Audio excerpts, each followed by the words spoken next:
All right, guys, welcome back to another video. It's your man Jay. Time to talk about the Galaxy S26 Ultra. I've had it for a couple of weeks now. I want to give you my thoughts on it. Just a quick follow-up. So I've been using this pretty much every day since launch, and it has proven to be a pretty solid phone. Now, while it is not a huge step up from the Galaxy S25 Ultra, it is still a solid phone that I think a lot of people should at least give it a try if they're interested in getting a phone like this. So this is my S25 Ultra, and obviously, I've had this since launch, and this is a great phone. While I don't use it regularly anymore, it's still good, and I'm thinking about just selling it or just, keeping it in the fleet. When it comes to the S26 Ultra, though, I like the small enhancements that they've done over the S25 Ultra. And I know some of you guys don't like some of the things they've done, but I particularly like some of the things, the small tweaks they've done to the hardware. And I guess I'll bring the S25 Ultra in here real briefly. I like the camera island. That's a small tweak that they've done. Really brief, but I actually like it. Yep, really nice. It's different, and obviously, why I like this is because it follows along the lines of the Galaxy S25 Edge with the new camera island. I really like that. I think it's really sleek. It's pretty much just this same island here with a different look, and it's raised on a little stage, if you want to call it. You can see there. So also, I like the rounded corners. I think that's a huge plus to have it more rounded in the hand, so that'll give you less fatigue. At least it gives me less fatigue with the sharper corners. I do not prefer a squared off phone anymore. I used to. It didn't really bother me at all initially. It was really exciting, and it's a new day for me. And I pretty much like rounded corners on all phones. If I can get a rounded corner on a phone, I'm going to take it. I think it's really essential to help not give you as much fatigue when you want to hold it for a long time. Especially with me, I'm holding it, and this part right here will go into your hand, on the palm of your hand. I think that's important to me. Whether that's important to you or not, I'll let you decide. But I do like holding this phone for a long period of time, and I just think it feels really good in the hand, and it is much better feeling in the hand than the Galaxy S25 Ultra. And then also all the previous generation Ultras pretty much are pointy. So this is a much needed change. I'm not going to say upgrade, but it is a nice change that they've decided to put in there finally. It's just one of those things that it's about preference. Some of you guys prefer the boxier design. This is still boxy. I just prefer the rounded little minor touch there. Now, another thing that I like about this is the color options that they give. They actually this is that silver blue color, and you really can't really tell, but this is actually the silver blue color, but this is their blue color. This is their sky blue, and it actually looks really good. I'm glad to see companies doing more colors on their phones, not just limiting it the different colors to different variants of the phones. I'm still hoping for a dark green or a dark red, just something other than these colors that they tend to bring. They're kind of following a pattern, though, if you think about it. They're not giving you a dark red or a dark green. They're still kind of hovering around the same colors. I wish they would just go ahead and do something different with the look of the colors and things like that. Give it a little bit more options. But either way, this sky blue is actually beautiful. And the purple color is really nice in person, too. I just chose to go with the blue because obviously, by now, blue is my favorite color. I really like that. So that's another nice touch that they've done. I think when it comes to everything else, it's not much to say about it. It's really a solid, piece of software they've done. They're using the same software. They're not doing anything different. They're just kind of giving it to you again and tweaking it and making sure it's refined and making sure it's actually good. You have to make sure your software is really good. One thing I want to say to you guys, if you're not using TV, you should start using that. It's actually pretty cool on the go. If you're somewhere and you want to watch some TV, it's actually pretty nice.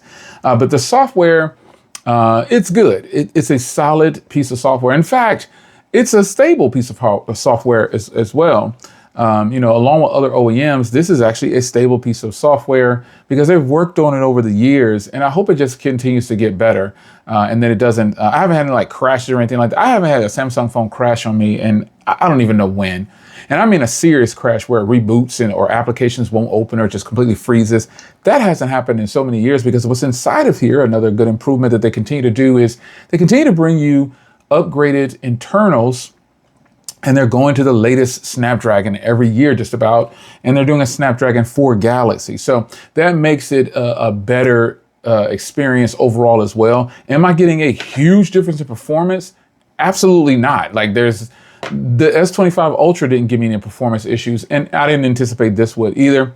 But I really like that the internals on here are actually really good. And I just think it's a nice touch for them to keep refining, keep adding, keep doing the right things, because it's safe.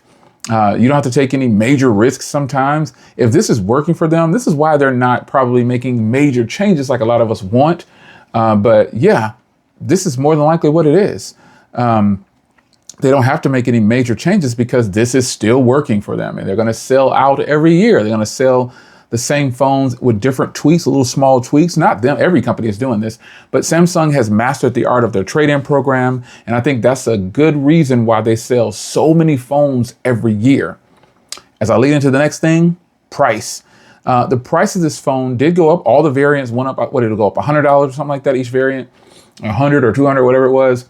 But you know, they still kept a lot of things the same.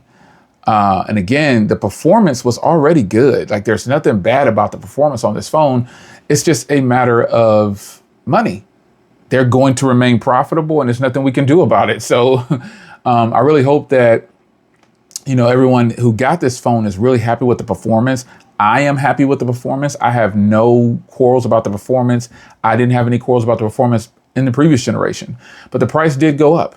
And that's just a part of the game. They have to remain profitable. But with that, you know, they're giving some good memory options. This is a 512 gig that I have here. And you also have a 1 terabyte version. And I believe that 1 terabyte is only available in the black version, from what I can tell. At least that's what I saw someone say. I didn't even look at a 1 terabyte version. But apparently the 1 terabyte version is only available in the black version, the black color. So I'm going into it right now. And the terabyte, no, the terabyte is available. Maybe that was their carrier. Oh, okay, that might have been their carrier. Yeah, because when I checked, the terabyte was available in all colors. Yeah, because the terabyte, oh yeah, what am I saying? My wife has a silver terabyte, of course. So maybe they were, and that was a conversation going on in my comments.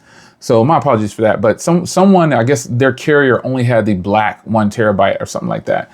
But yeah, I just had to grapple to reality for a second there. Yeah, the terabyte is available in every color. And that's what I was going to say. They have a terabyte version available. Now, the terabyte version, for me, 512 gigs is enough. I have a bunch of these like little 2 terabyte thumb drives that I can use. I'll show you. I have a lot of these.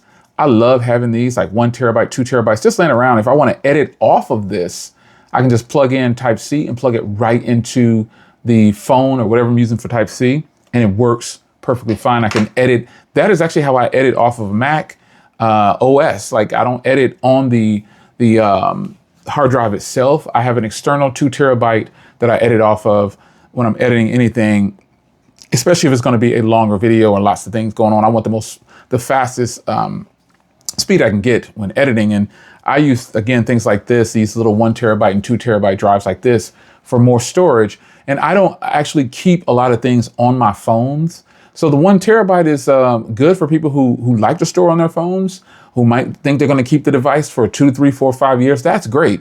Because cloud storage, sometimes people just don't want to use cloud storage, and I get it. I actually have several terabytes on my server at my house. So if I really need to back something up, I'll drop it there. But when it comes to phone reviews, I don't typically keep a lot of the phone reviews anymore stored on thumb drives and hard drives. I just remove them. But having 512 gigs at your disposal, that's a lot of storage, folks. And I like that you have a 256, 512, and 1 terabyte. And that's really good.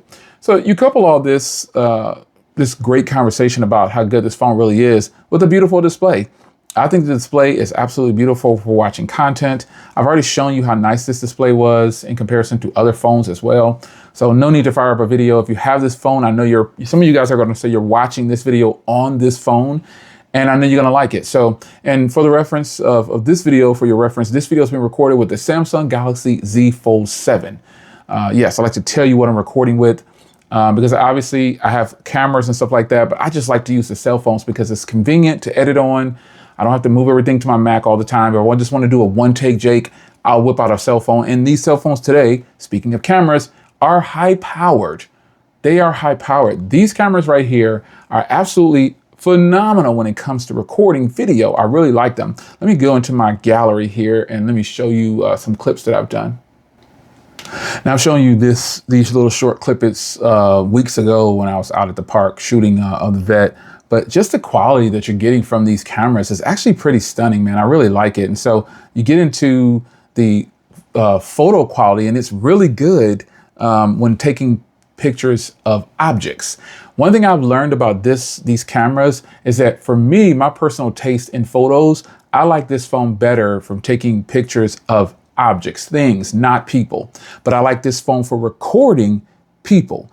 Video on the Samsung Galaxy S26 Ultra is absolutely stunning and follows the narrative that Samsung has been going with for years. I've always gave them high props for their portrait video and just the way they do things with their video cameras. I absolutely love it. But I've learned that for my taste in photos, I don't prefer the Galaxy S26 Ultra for taking photos of people. Yeah, I've gotten over that. I don't really like how it brightens the things up sometimes, but objects like these trees and all this is beautiful. This is beautiful footage here. See how I can zoom on that? That is great quality. And so I'll stick to using this phone this way. Now, this phone isn't all roses. There is something that I don't like about it, and I'm gonna get to it now, and it's the battery life. Wow, my battery life doesn't suck, but I thought after a couple of weeks, I'm a little over 2 weeks with this phone, I thought by now, this phone would really have, it broken in and it settled in and started to give me, a day and a half easily. Not the case. Not the case. I can make it through a day, but then I have to charge. And I use this phone every day. Now, Jay, what are you doing on the phone, Jay? What are you doing on the phone? Well, I'm doing the same thing I do on all the other phones in my life. Lots of emails, lots of phone calls. And on this phone, not as many texts because this phone, I'm running 2 phone numbers on here so I can carry this because I have 3 phone numbers that I need to have in my possession, but one of the numbers on here is like an office line for me, and I've been getting way more calls on that number, so I went on ahead and put 2 numbers on this one, a physical SIM and an eSIM, and it works perfectly fine. Really, and I can select my data and everything the way I want to do it, because on one of the phones, I don't want to use data, and I just want to have it for phone calls, and then the other phone, I like the high-speed data that I get from Visible. So nonetheless, battery life hasn't been the best. Now, if you see my signal there, could it be that, the signal's, reason why I'm not getting as good a battery? Could it be that I'm running a dual SIM? You let me know your opinion, but ultimately, when I was running a single SIM, it only got a little bit better battery. And I've actually moved this out, taken the physical SIM out and put it into a different phone, and I didn't see too much difference. Also, I typically run this phone on Wi-Fi, and I have very stable Wi-Fi. I have Wi-Fi 7, Wi-Fi 6E, Wi-Fi 6. My house has a serious blanket of different Wi-Fi, so no matter where I walk at inside of my house, I'm always getting good Wi-Fi if I'm connected to Wi-Fi. I have a serious mesh system in my house, and in my office is the only place that I have Wi-Fi 7. So other than that, I have a large blanket over this large house that I have at Wi-Fi 6E and Wi-Fi 6. So it's going to stay on a stable connection. Anywhere, if I'm in the movie room, if I'm in the workout room, if I'm in anywhere in this house, there's a stable connection when it's on Wi-Fi. So I'm going to say it's down to probably, maybe it's a rogue app. And let's be clear, it's not horrible battery. It just isn't measuring up to the battery of my Galaxy S25 Ultra or some other phones. It's just not. And I'll use this one for reference because this is the one that I'm coming from. And this phone, when it ran 2 SIM cards at the same time, I didn't notice any difference in battery dip or drain or anything. But with this phone, I do. Now, maybe it's going to take a while to settle in, but can't be any more honest than that. Any drawbacks that I have, that's probably it. But I will say, with that battery life, again, I can go through a full day, but I can still charge really fast. It charges really fast, and I really like that. And unfortunately, Samsung, like most of these companies, claim to be saving the world and not giving you a charging brick, which is the corniest thing they've ever done. Not just them, all these companies that are doing it. I do not like it. And companies that still give you a charging brick, congratulations to you for following the rules and thinking about the consumer, at least in some kind of way. OnePlus being the top dog for doing this, their phones charge faster, get better battery life, and you get a charging brick.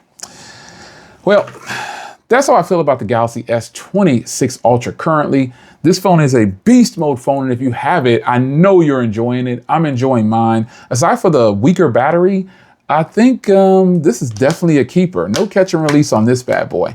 I'll link this case down in the description. Some of you guys were asking what case I use. Check the link in the description. This has been my primary case. This case also, remember, it glows in the dark as well. And some people tagged me on social media when I posted it, and some people actually have this and they love it too. So I'll link this case down in the description. But anyway, it's your man Jay, the Galaxy S26 Ultra. It's a win. Let's get it.